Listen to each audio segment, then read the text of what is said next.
one of the foundational tenets of therapy is you cannot understand the perspective of another human. And so much of the trouble we get into is that we think we can. We have this idea, we think we can read people's minds. We think, I've known this person a long time, or I have a sense of who they are, and I can guess at their thoughts, beliefs, feelings. Study after study, how tremendously bad we are at doing this, even with people you think you know really well. So why are we so bad at it? We're bad because we don't have access to other people's internal states. So the question is, well, then how do you do it? How do you actually connect with somebody? How do you understand what they need to hear? And the answer is so simple that it sounds stupid to say out loud. Stop guessing, start asking. Hello, and welcome to another conversation inside of 33 Conversations podcast. I'm your host, Michael Abney, also the founder of 33 Strangers. And I am blessed to get to talk to amazing people all over the world about business, founding things, what it takes to start an idea and make it work and fulfill on it in today's world that we're living in. And this is my love letter to all the people that have that dream inside of them. Maybe stuck with fear or paralysis wherever they're at, or looking at the world and going, where do I fit in all of that? But the reality is, just step in and get beyond your fears. So we're having conversations with amazing people to inspire us, give us information, and just put a spotlight on what it looks like to be human inside of all of that. And I am blessed beyond blessed today to be talking with Brian Miller. Brian Miller Speaks. Thank you so much for being here. You are a message strategist. You are an award-winning speaker and a trusted voice in, I love this, bringing experts, like recontextualizing that, what that means for people in today's world where truth is sort of like taking a back seat and we kind of don't understand what's going on with it. So I'm honored to have you here and just really excited to dive into an incredible conversation about what you do and how your insights can help people like us that are founding things, that are building things, to use our voice to connect. So thank you for being here. Welcome. Michael, thanks so much for having me. It's an honor. So tell me, I listened to the TED Talk this morning, super, super inspiring. Man, I love that outfit too. You gotta love that outfit. in the TED Talk? Oh my God. Yeah, there's something about your energy in that was like, man, I could relate to that. Listen, as long as you mention the outfit from the TED Talk, let me make an aside, which you can't even make an aside before you've begun, but we may as well start with an aside. I have been asked countless times in the 10 years since that TEDx talk went viral, what did you do to make that talk go viral? I get asked that a lot. Like, first of all, I didn't make it go viral. If I knew how to make a video go viral, every video I'd ever made would be viral. But I can guess in the 10 years since about a few of the things. One of the things that I am convinced played a role is the thumbnail of the video, which I didn't choose, neither did the conference. TED lets YouTube's algorithm auto-choose because they upload too many videos. They can't manually choose these. And the thumbnail that it grabbed was me holding two pieces of rope. I'm wearing a fedora, wearing a gray suit with long hair at the time, longer than it is now. The title of the talk is about human connection. And so you're scrolling on YouTube going, who is this, fedora wearing magician in a suit talking about connection? There's just something incredibly weird about all of those elements that I think the curiosity factor got a lot of clicks. And so when you mentioned the energy of the suit and there's fedora and there's I don't think I've ever worn that outfit before or after in my life. I don't know how that came about, but here we are. It was just perfection because it embodied who you were. It just made you, to me, more authentic. So I, leaned in and where are you going with this thing? How can this be? So if you guys haven't watched it, just go watch it. It really, it was a really amazing way to start my day today. But in what you do, was there a moment where you, when you flipped into this, or how you started? You started as a magician, somehow speaking, and all of this started to evolve. I would love to know what the spark was that when you knew that you had something inside of you that mattered to the world. What was the world feedback that gave you that? I love the way you asked that question. How did you how did you know that this was like, what was the feedback from the world kind of a thing? Because it's interesting because like I'm like the opposite of a woo woo type of person. So like language like that is like not in my natural vocabulary. However, the framing of that is very accurate because I like my life philosophy is I just do whatever's next. Like do whatever's next is probably what may as well be on my tombstone someday. And so what had happened is I was, a full-time magician. I've been working as a magician for nearly a decade. And in 2015, I was not setting my sights on being a speaker. There was I didn't like, I viewed motivational speakers as like Tony Robbins. Like that's what I knew of that world and I hated it. I just thought it was, not that he's not a great speaker, but I just was exhausted by that kind of thing. I thought it was super cheesy. And as mentioned, not a woo-woo kind of person. And I didn't realize the depth and nuance of the speaking industry and all these different ways you could be a speaker. So in 2015, two things happened at the same time. I got invited to the TEDx talk, I got a phone call. I'm walking through a dark parking lot of a banquet hall going in to do magic tricks at like a corporate event for a couple hours. And my phone rings. And when you're self-employed, and scrambling together money, doing magic tricks for a living to pay for both you and your fiance's life because she's in school full time and you're supporting both of you. You got to answer the phone because it could be someone who wants to hire you. And if I don't answer the phone, they're just going to find the next magician on Google and they'll be hired by the time I get back to them later, right? So I answered the phone on my way into this corporate event. And this guy's like, hi, my name is Parag Joshi. I'm a teacher at the local high school. We're putting on a TEDx conference at the high school. We got your name from some folks in the community who said you might be interesting to speak. Do you have any interest in speaking at our TEDx event? That I was just freaked out, right? Because like I've been following TED Talks forever, but this was not on my bingo card. It wasn't on my vision board. I just said, oh my God, I would love to speak at your TEDx conference. I'm walking in to do magic tricks for 2 hours. Can I call you tomorrow? And he goes, sure. And we hung up. And I just had no idea in that moment that my life had just changed forever. Like just no idea. So one, I got a call out of nowhere from somebody who got my name from somebody if I would come speak at a TEDx event. And simultaneously, within a week or so of that, a college prep high school, a special private high school in the area called me, who I had never heard of, did not know this school existed, called me and said, would you be interested in giving the commencement speech to our graduating seniors? We've got your name. We've heard you've done really interesting things. It would be really cool to hear from someone interesting like you who's made it as a magician and have some part. So that speech and the TEDx were in the same month of the same year. And so I had two opportunities to do a, quote, speaking engagement. And so when you say, like, what did the universe, like hand you, show you, whatever, it was like I had two different opportunities, two completely different talks where I had to ask myself the question, what have I learned as a magician that would be valuable to non-magicians? It was twice in the span of a month that I had to ask myself that question. What have I learned as a magician that would be valuable to graduating 17 and 18-year-olds heading off to college and their families? What would be valuable to future YouTube viewers who I have no idea who they are? And the big thought process for me was I went and looked at TED Talks that had been given by magicians. And in 2015, there were very few of them. This is early days in the TEDx program.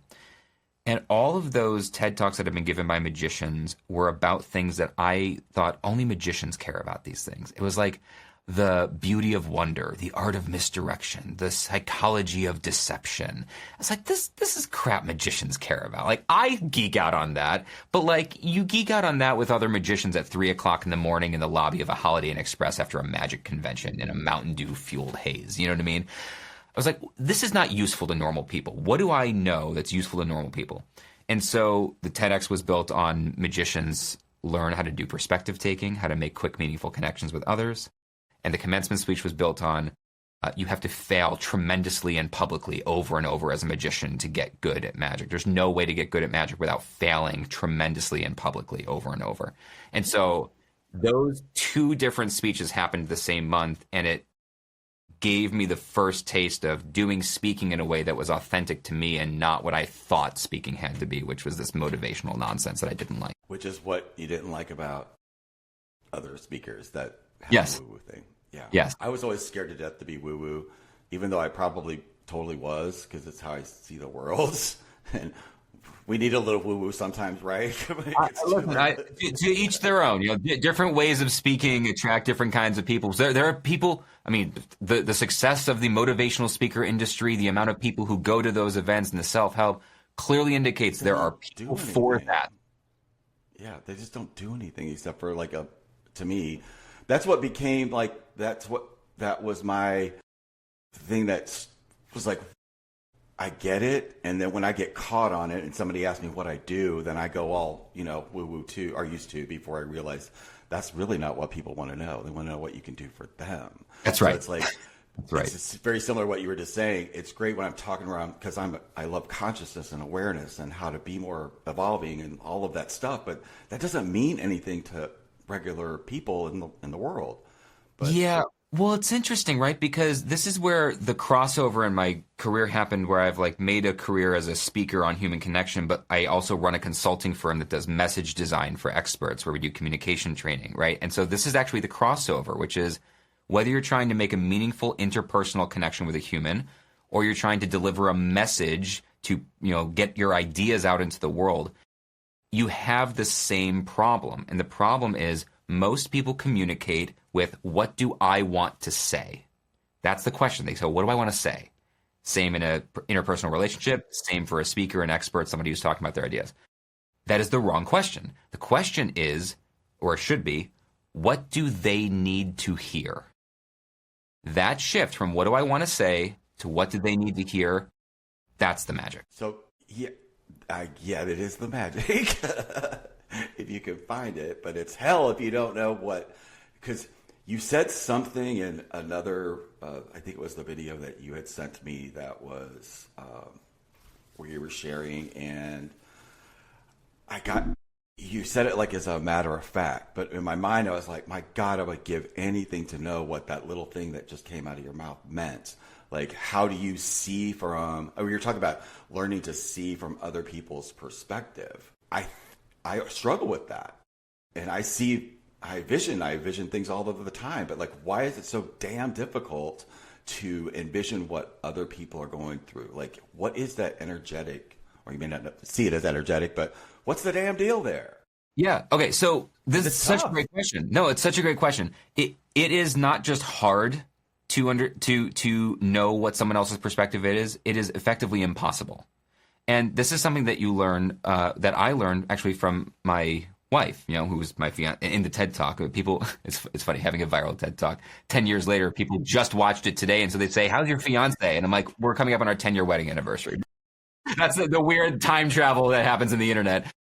Yeah. But my wife is a therapist. She's a licensed marriage and family therapist, and what you learn in therapy, one of the foundational tenets of therapy, is you cannot understand the perspective of another human. And so much of the trouble we get into is that we think we can. We have this idea, we think we can read people's minds. We think, I've known this person a long time, or I have a sense of who they are, and I can guess at their thoughts, beliefs, feelings.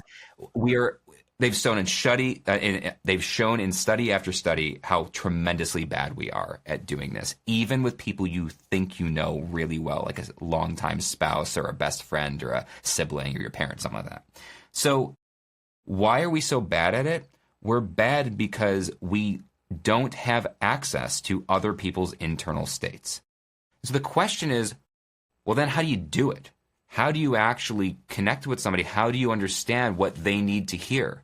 And the answer is so simple that it sounds stupid to say out loud. Stop guessing, start asking. We need to ask. You can ask people for their perspective. They will tell you. We get so nervous to ask people meaningful, relevant questions, let alone deep, interesting questions, because we think it's weird to do that because everyone's always stuck in that superficial small talk thing. We think it's weird to ask something real or deep. We think they'll be offended, or maybe they're a private person. We think they'll think we're stupid for not already knowing the answer. Just none of these things are true. Like 9 out of 10 times, none of these things are true. Once in a while, someone thinks that, it's fine. They're not for you. It's fine.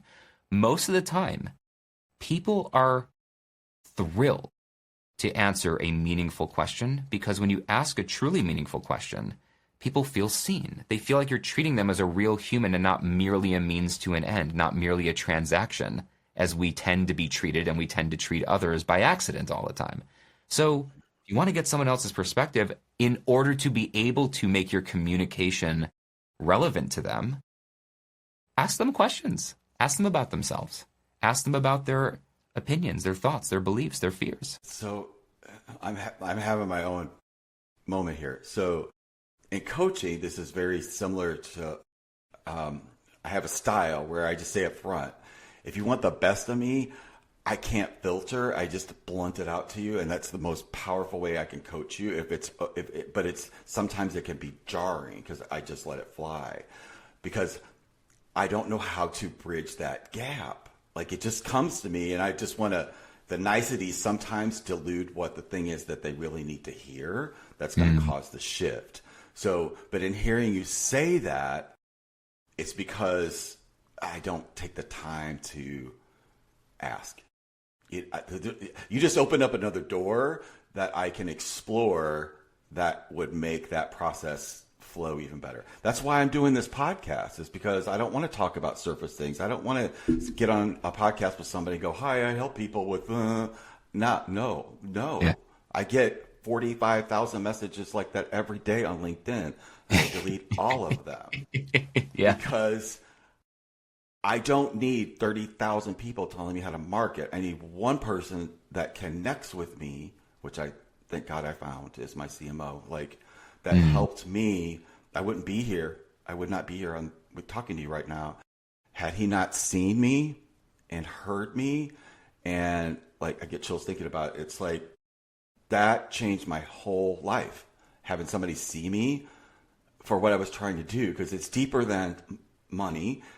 I really want to help people build things that change the world, because the world needs it right now. And I know how damn difficult it is to have an idea and not be able to fulfill on it, because it's kind of been my damn life. And like, when that all fell off when my dad passed, and then I started to meet the people that actually saw me, and everything started to flow, and I started to see myself making an impact, and it literally changed everything. And then something that had eluded me in my entire life was the consistency and sticking with something beyond that initial surface. Oh, that didn't work. I put a video on YouTube and nobody watched it, and like, I'm a failure. So yeah, no.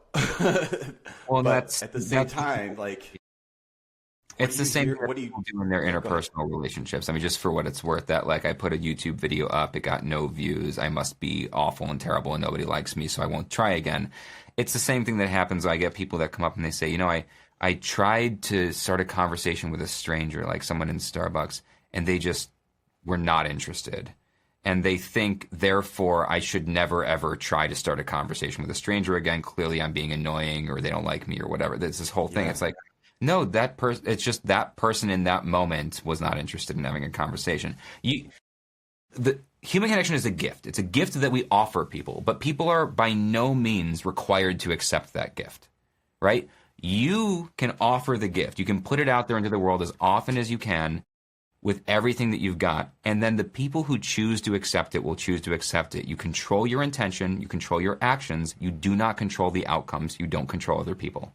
So I think in a loneliness epidemic, which we are in and is worse than it's ever been, in a world where 2 out of 3 Americans report feeling lonely or isolated on a regular basis, the most generous thing you can do is offer the gift of connection. The most selfish thing you can do is not say anything because you're worried about looking stupid or feeling like a failure. Being with the silence, like, and when I first started doing this podcasting stuff, that was like, I listened to some of those back and I'm like, God, could you just like give a break? Like, so somebody could breathe. But I was so concerned about filling the space and the performance that just kind of like happens, or whatever you think it is.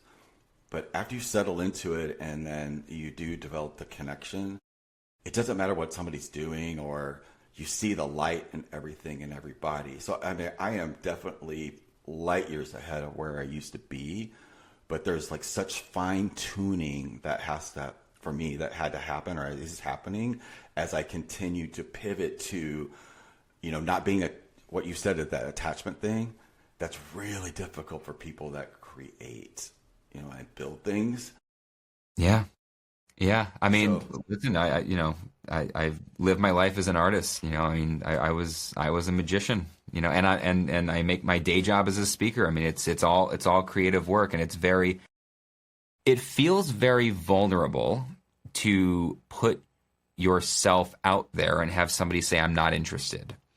However, I'm reminded often, my hero, mentor, friend, Seth Godin, he talks about the practice, and he talks about how a good practice can lead to good outcomes, but it doesn't guarantee them, right? Like there's no guarantee that just because even if you're doing it right, something right, or you're doing it with great intentions, it doesn't mean that you will get good outcomes. It just makes it more likely that you will.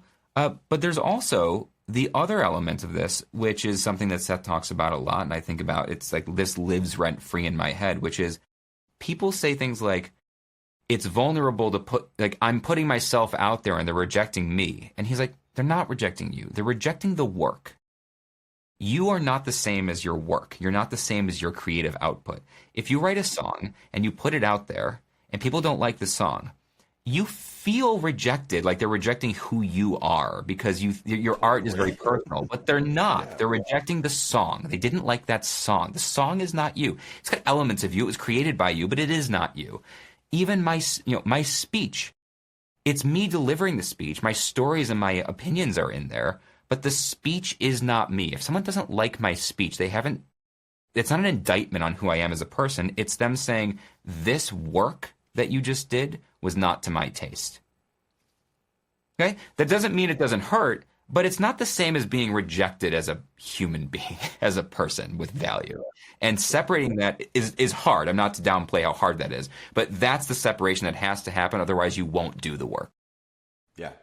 And that's where the practice and the continuity come, and being aware of that and making that a part of the life, and making sure that the things that I'm creating, I'm not creating, being aware that I'm not creating another job, because I don't want to do that anymore. Like, I want to have every part of my life loving and be in alignment with who I am. And as much as I could put that in, and I'm getting really good at it, it's about damn time, because I'm almost 60. So it's like, it's damn time to get this figured out. But I talk to so many people now every single day that are in this space of, I was working at Amazon 3 weeks ago. I do not have that job anymore. This thing that's been in the back of my mind for years, and now I'm doing it. So it's just every day I see this space emerging, and this is something an insight that I had, as things are, life is just destruction and creation. And I saw this, and the mistrust of the corporate worlds and all of those things is birthing something new that I get to support. And I'm really, really grateful to be a part of it and keep going, even though I don't know how that's going to end. And for me, that's my version of not being attached to the outcome. That I know what I'm doing, and I have an expanded space of awareness that something magical has happened, because I've never had that feedback before, because isolation is part of that journey of building something. It's part of what I'm committed to solving and connection to. So I resonate with that with you, even though we're going about it in different ways. But yeah, I totally feel it's a missing in the world. But as someone who positions themselves as rebranding experts or bringing the value of an expert back, do you ever get that syndrome where people see you as the expert, and like, does that ever mess with you? Or like, when you're aware of somebody around you and they kind of get what's the word, like fangirl out or fanboy out or something like that, does that ever happen to you?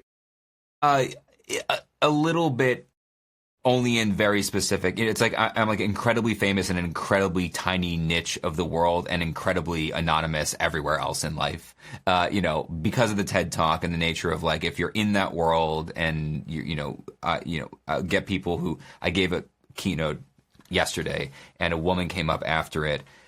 practically shaking at the knees, and she, she said, I saw you speak like back in 2019 and I bought your book and I gave your book to all of to my kids. And while you were just up on stage, I was taking photos and sending it to them. And, oh, there's this one story from the book that I wish you had told here, but of course you told a different one, which is great. Like it's this whole thing. It is weird and overwhelming. To borrow a line from one of my favorite comedians, Brian Regan, man, I would not want to be famous. Not that I've been asked. So, it's like my tiny little brush up against that, like, quote unquote fame. It is weird because when someone's doing that, they mean well, but you don't feel like a human when they're doing that. Cause like she's doing that. She's got this like idea like of Brian Miller, the brand in her head, this TED Talk guy. And I'm just like a dude who's hungry right now. Like, I'm just a person who like hasn't eaten because I had a speech today and I'd like to get some food. Would you like to eat and talk as a person with me? So there's a little bit of that. I also, the word expert, I was laughing about this. One of the easiest ways to tell that someone's actually an expert is if they flat out reject that terminology. If you're talking to somebody and you're like, well, you're an expert on marine biology. If they are really an expert, you will watch them viscerally react and go, no, I'm not an expert. And that's like, I guarantee you that person is an expert because people who are actually experts are so aware of how much they don't know because of how much they do. The more you know about something, the more you realize how much you don't know. And it makes you feel not like an expert. It's the inverse of the Dunning-Kruger effect. The Dunning-Kruger effect, right, is, for listeners who have not heard that term, is summed up best by Stephen Fry, who said, you have to be reasonably smart to know how dumb you are. In other words, the Dunning-Kruger effect is, if you don't know anything about a topic, you think you know a ton. Because if you know one or two things about it, you're like, I'm a genius. I know all this stuff. I could solve all these problems. But the more you learn about a topic, you start to realize how much you don't yet know, how many questions there are, how many ambiguities there are. And so then experts develop imposter syndrome. They think, well, I'm not an expert. I don't know anything about this. Yeah. And my job, and here's why that matters, though, to your question. That matters because experts develop imposter syndrome.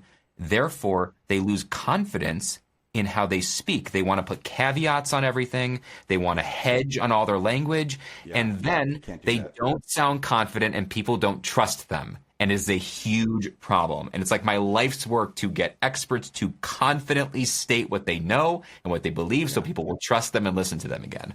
Yeah, I'm with you 1,000%. And you're right. It's that cowing down. I don't really want people to know because I admit it. Like it was prevalent in my conversation. And I heard you say that in one of your videos, your 5 things that you're like, don't make assertions, do judgments. Yeah. I apologize. I don't know the other ones. Yeah. But like, it's off the top of my head. But like assertions, judgments, predictions. That's it. Yeah. And like I started my training in 1996. Like I went to my first like AHA seminar thing. It was called Landmark Education. That was the thing that first time I found out what the word ontological was, or I'd never heard that word before, like never even like knew that was a thing. What do you mean? What do you mean? Other people have that little voice in their head? I didn't know that. So it was like, but that's what sparked everything. And in that conversation, there is clear communication, which I'm so grateful that I figured that out and had it in my life. But I wouldn't use it whenever I was talking about this or that because I was very scared to ever bring up anything that would trigger somebody's religious stuff. I would get that a lot, and I grew up in a very religious background, and it was a definite thing that was bigger than I thought I could ever communicate with. And that was why I would, when I was training to speak back in the day, that was always the coaches would always be like, you have to have all your buttons pressed. And I knew that button wasn't pressed, and I knew I didn't have it. So that's why I didn't ever do it, was that. Mm-hmm. And in the past 5 or 6 years, I really took that to heart, and I've started to understand that I can still be there. In fact, my religious background, growing up in it, actually gives me a caveat to talk about it in a new way, which I found empowering. So I love this. I love this conversation. But I really want to get from your perspective, like, what's next for you? What is exciting? What's pulling you into your future for 2026? Yeah, I mean, what's pulling me into my future for 2026? Well, what's next for us, and I say us to mean my consulting firm. A lot of my focus is on my consulting firm now. I think of careers as seasons. I have seasons of my career. There were seasons when I was very focused on my own speaking. I was doing 15, 20 engagements a month. I was living in airports. And this season, I am still speaking, but only once or twice a month. I'm very curated now. One, I have a 5-year-old, so having a kid at this age, I don't want to be away from home more than I have to be.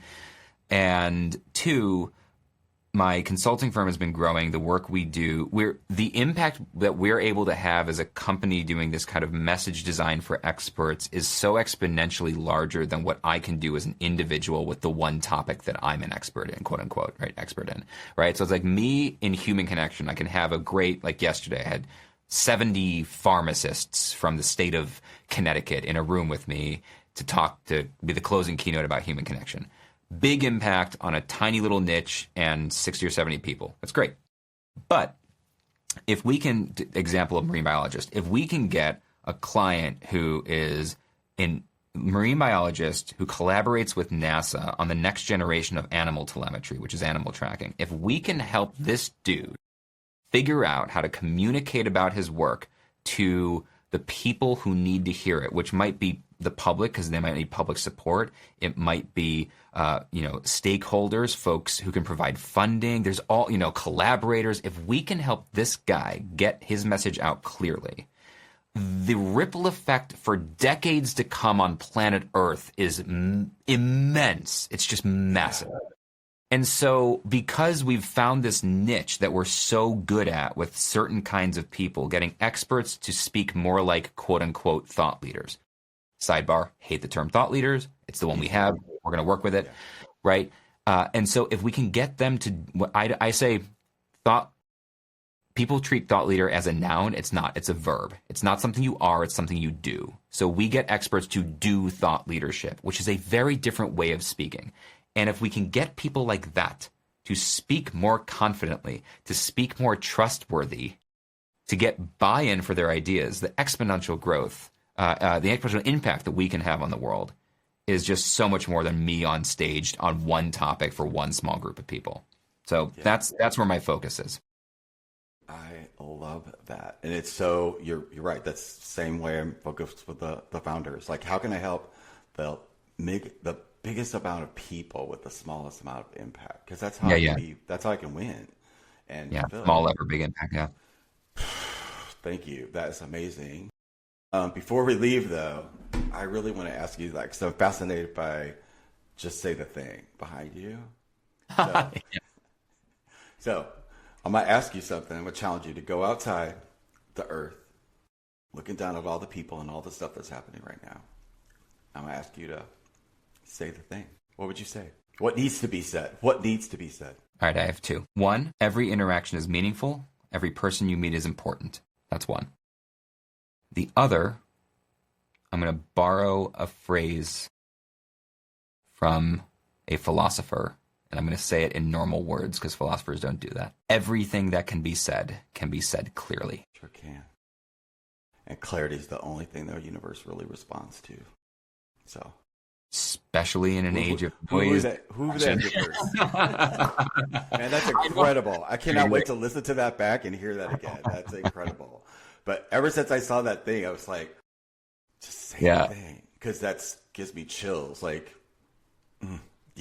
just say the thing. It's the reason I have it printed on one of my, for the folks who's only listening and not on YouTube, I have a kind of a recording studio built into my house, which is like, I went to school for audio engineering a million years ago, so I'm an audio geek, so I have sound treatment everywhere. But I had we have a literally registered trademark, but it's a phrase, just say the thing. It's like the tagline of my company. And I had it printed custom on one of my sound panels, which is very intentionally set right behind me where you could always see it on camera. And it does a few things. One, it's a great, what you just did. It's a great conversation starter. But also, every time I'm on a session with a client who's rambling and cannot get their point, I just have to slightly turn and just gesture behind me. I don't have to do a lot. I'm like, come on, man. So it's a good reminder to them and to me. Yeah. And to me. I can ramble too. I'm a human. I can ramble. So, yeah. Love the clarity, though. It's just, yeah, it's better. Man, I really appreciate this. Has been so much fun. I've gotten a ton out of it, and you just made my day. So I appreciate it. And then I know people listening to this conversation. Is there anything else you'd like to share with us before we kick it? No, I'm thrilled to be here. Thrilled to be having a conversation at all. I guess I'll leave you with this to the specific folks who are listening, as founders and things like this. Ideas don't speak for themselves. People do. So speak up for your ideas. Yeah, speak up for them. Man, thank you so much. Thank you guys for listening in. Thanks for watching. Thanks for sharing this podcast. I appreciate it. I see the numbers. It's awesome. But that's all we're doing is just having a conversation to inspire you to maybe go have one of your own. So thank you for this amazing conversation, Brian. And we'll see you on the next one. Bye, guys.